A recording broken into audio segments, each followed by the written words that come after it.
From WRAL News, this is Focal Point.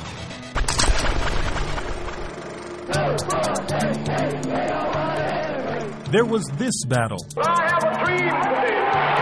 And now there is this one. What do you want? Justice. When do you want it? Now. 56 years after a landmark Supreme Court ruling called for an end to racial segregation in our public schools, the debate over race in education continues. Wake County is now ground zero in a national debate over racial diversity in public schools. I'm not necessarily sure that diversity needs to be a part of a student assignment policy. Parents outraged over Wake County's assignment policies backed new school board candidates, and the Republican Party helped them get elected. We, in some ways, got lucky that we were on the right side of that issue and the Democrats were not. With the election, the board has the majority it needs to dismantle the school system's long-standing diversity policy. They have, in 3 short months, made a shambles out of a nationally respected Wake County school system. Supporters of the new board say it's time to end forced busing and give parents a choice. It really shouldn't be that drastic of a change. But some fear dismantling the diversity policy will mean a return to segregated schools with high concentrations of poor minority students. We got 39 failing schools in North Carolina, and all of them are resegregated. Public education leaders from across the country have long praised Wake County for its efforts to create racially and economically diverse schools. But many parents say that effort has cost them the right to choose what's best for their children. Our focal point, how the debate over that issue could change the complexion of the state's largest school system. But first, a picture of what Wake County schools looks like today. Have a great day. I love you, baby. A school bus picks up Craig and Teresa Fortner's children, Abby and Luke, at 7:45 a.m. The bus drives right past their closest school, Olive Chapel Elementary, a year-round school just 3 miles away. Instead, it takes them to Washington Gifted and Talented Magnet Elementary, nearly 20 miles away, in downtown Raleigh's Walnut Terrace neighborhood. Washington offers a program that caters to a tremendous range of talents. And we're going to count together. The Fortners say it's worth a bus ride that typically takes from 30 minutes to an hour, depending on traffic. Besides, they say Olive Chapel was too crowded, and they didn't want to go to a year-round school. You and Luke can go ahead and partner up. The Fortners say teachers at Washington cater to the individual needs and abilities of their children. One can excel in fine arts, and one can excel in math and science, and the school caters to both very nicely. 7, 8, 9, 10, 11. While Abby and Luke Fortner come all the way from Apex to downtown Raleigh to school, Keon and Altariq Willis make just the opposite trip, from Walnut Terrace to Olive Chapel Elementary in Apex. Sometimes traffic comes and we have to take a long ride. It's too long and I be hungry. Hungry because he has to wait until he gets to school to get breakfast. The Willis children can't go to Washington Elementary, even though it's 2 short blocks from their apartment. It's just terrible when I could look out my back door and see a school over there, but then they have to take an hour drive on the bus. A drive Latasha Willis can't make because she has no car. I want to participate in activities and everything at school, but I'm not able to because it's so far away. The same is true for her daughter, Tanisha's school. Tanisha gets on the school bus at 6:40 a.m. for a half-hour ride to West Cary Elementary. She says she'd rather go to Ligon or Moore Square Middle Schools, 2 magnet schools only a mile away. Mama could walk to the school and go to the meetings and stuff, and it'll be a lot easier for her. This is what we were talking about yesterday. Still, Tanisha says she likes her school. The teachers, they expect you to do your work and stuff and not play around. So do you want me to try flipping it over? Yeah. Her brothers say they like their school too. I like it because I have friends there and my teacher teach me the right stuff. Keon says his teacher is helping him overcome his struggles with math. Like when I don't get stuff, she helped me over again and until I get it. Like most Wake County students, Sarah Gilliland goes to one of the 2 schools closest to her home, Knightdale High School. I like the school a lot, actually. It's really nice. and people here are nice.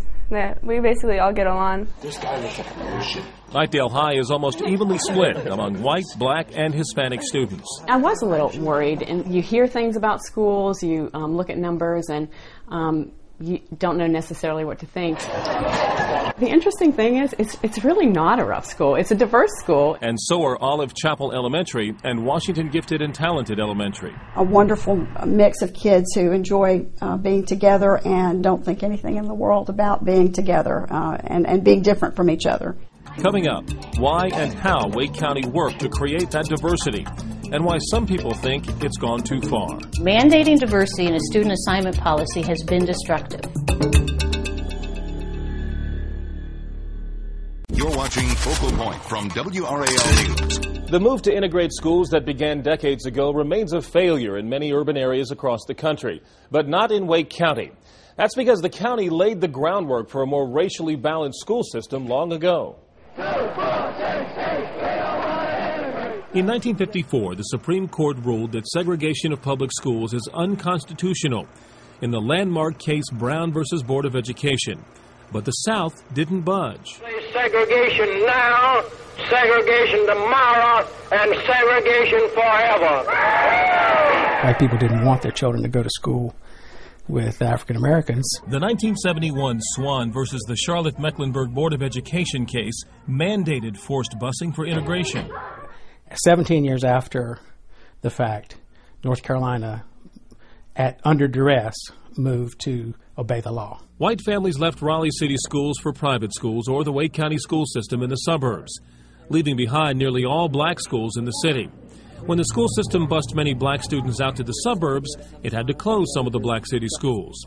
County schools were filling up, and city schools were emptying out. We shouldn't have these schools that were closing at the same time that we're raising taxes in order to build new schools out in the suburbs. In 1976, school leaders, with the support from the business community, decided to merge the two school systems to promote racial integration and financial efficiency. Inner city schools that would otherwise be underutilized or almost entirely African American in composition were turned into magnet schools. Washington GT Elementary was one of the first. Downtown magnet schools, like Washington, offer special programs to attract middle to upper middle class kids from the suburbs. Kids like Abby and Luke Fortner, who make up about 2/3 of the student body. And so downtown students had to go someplace else. It's why students like the Willis children are bused to schools in Apex and Cary. If Washington just served their neighborhood, we would definitely be lower socioeconomic, no doubt about it. The cause is... Research shows that schools with high concentrations of poor and minority students struggle to attract and retain good, experienced teachers. And that means students struggle too. All right, so you want to add one more? Yeah! Educators say students like the Willis children do better in schools with middle to upper class kids. What we have said is that diversity within a school is an enabler. When you have a school that's almost entirely made up of low-income minority students, it's hard to enable good achievement. Through the 80s, Wake County used magnet schools, race-based assignments, and busing to integrate schools. In the 90s, it was switched to assignments based on socioeconomic status, which correlates closely with race. The goal is to make sure no more than 40% of students in a school are receiving federally subsidized, free or reduced lunches. It is not foolproof, it is not perfect, but I definitely believe that it makes a difference for them to be together and to learn together. It raises everybody's bar just a little bit. And educators say it broadens students' view of the world. You can't do what you can't imagine. And so children who grow up in a world where their horizons are smaller don't learn to think bigger. When does our involvement in World War I begin? Sarah Gilliland says she sees students like her help others who are less privileged. And kind of like be the support that they need. Sarah's best friend, Chelsea Sumner, says students who are doing well can inspire those who aren't. It kind of forces you to make something more of yourself so that you kind of have a push that you strive to do more or to become better. Sarah's mother says her daughter has learned to accept and embrace many different kinds of people. Sometimes I feel like that diversity has actually made my kid have less antagonistic clique kinds of things in her life. The Fortners believe the same will be true of their children as they get older. I think it would make them more accepting of others. I think it'll make them more comfortable and willing to talk to people of all different backgrounds. We know that the world is a mixed place. It's a diverse atmosphere, and in my mind, how can it not be educational for children to interact with each other who are different? While they agree with that principle, some parents disagree with the way it's practiced in Wake County.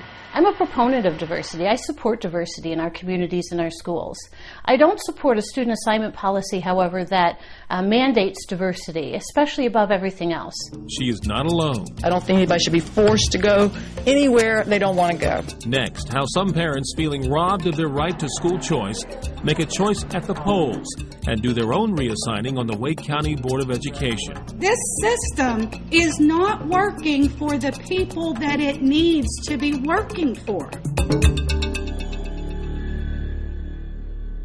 You're watching Focal Point from WRAL News. Mix angry parents with partisan politics, and you have the perfect storm for reform. That's what happened in the Wake County School Board election last fall in a battle over student assignments. It may have been the first battle in a war that many around the country are watching. Allison Backhouse is one of many parents fed up with student reassignments, mandatory year-round schools, and having their children on different school calendars. I think there is a lot of discontent in this county about policies that have been driven by everything but education. The bell ring at 9:10. Backhouse is a member of Wake Cares and former head of the Wake Schools Community Alliance. They are two of several activist groups formed in recent years to fight many of Wake County schools' student assignment policies. I am a believer that parents are the ones that know best for their children. Thank you. Thank you very much. The groups raised money to challenge 4 incumbent school board members running for re-election. They got help from the Wake County Republican Party, even though school board races are supposed to be nonpartisan. The challengers won, helping create a 5-member board majority in favor of dismantling many of the county's student assignment policies. The Republicans were well organized, well funded, and the folks were really, really mad. Bye, sweetheart. Have a great day. But Backhouse says the election was not as partisan as it appeared. I'm an Obama supporter. I support health care reform. I get, farthest from what the Republicans in Wake County are supporting today. Ms. Coleman? No. The new board members moved quickly on their campaign promises, voting 5-4 on every key vote. In January, they voted to end mandatory year-round schools, which ended a policy that gave preference to low-income families. I'll break the tie with a yes. In February, the majority's actions led to Superintendent Del Burns' resignation. It is clear to me that I cannot, in good conscience, continue to serve as superintendent. I think the board deserves to have a superintendent who's aligned with their vision. Ms. Morrison? No. And the chair will vote yes. In March, the board voted to end busing for diversity and instead create community-based assignments, allowing parents to choose schools closer to home. Previous school board didn't make it easy for anybody to maintain any sort of sense of family stability or family togetherness. Do not come in and interrupt my time and then tell me to leave. You don't run the meeting, sir. No, you don't run the meeting either. You were elected by the people. As the new board majority moved forward with its agenda, the opposition grew louder. There have been scenes reminiscent of the civil rights movement of the past. We say no to Jim Crow. No, we won't go back. The past is where supporters of the diversity policy say the new board majority is heading back to racially segregated schools. Resegregated high-poverty schools are discriminatory. They're illegal, and we believe it's wrong. Just think about it, don't you? A move to neighborhood schools in the Charlotte-Mecklenburg school system has led to more poor black schools downtown and more affluent white schools in the suburbs. You get something like this. And school policies in Wayne County have created inner-city schools that are nearly 100% black and poor. Am I okay with a large concentration of African-American children in a school? If they're successful, absolutely. I don't see anything in the research or in the experience of other school systems around the country that says you can do a better job with low-income students if you put them all together in one school. Putting the nation's interest above oneself. SAT scores for both black and white students have been on the rise over the last 10 years in Wake County. And overall, graduation rates are higher than the state average. But graduation rates for all Wake County students have declined steadily since 2006, with whites graduating at a rate of nearly 90%, but blacks at only 63%, and Hispanics 51%. Where's the outrage for that? Where have the cry of these diversity supporters been for that? While supporters of the diversity policy admit the schools could be doing better, they say moving to a community-based school choice system is not the answer. We're not saying that the diversity program solves everything. What we are saying is you must have the diversity in order to get at the other issues. Opponents of the new board's plan point out that 86% of students already attend schools within 5 miles of their home and 99% within 10 miles. That's hardly a non-neighborhood policy. Only 3% of the county students are being bused for diversity. School administrators say most of the reassignments have been due to the county's explosive growth. We've had as many as 7,500 students join us in a single year. School administrators say the problem has been compounded by the reluctance of voters to approve more bond issues for school construction. What emotion is your match? Public money for schools is part of the diversity debate. The Wake County school system gets about 56% of its funding from the state. Supporters of the diversity policy say tax money from a racially integrated population should not fund schools that become racially segregated. And in effect, orchestrating a private academy for the children of one privileged neighborhood where that will be homogenous socioeconomically. And I don't think that's not good for the whole system, and it's certainly not good for those excluded. The debate over Wake County's diversity policy is receiving national attention.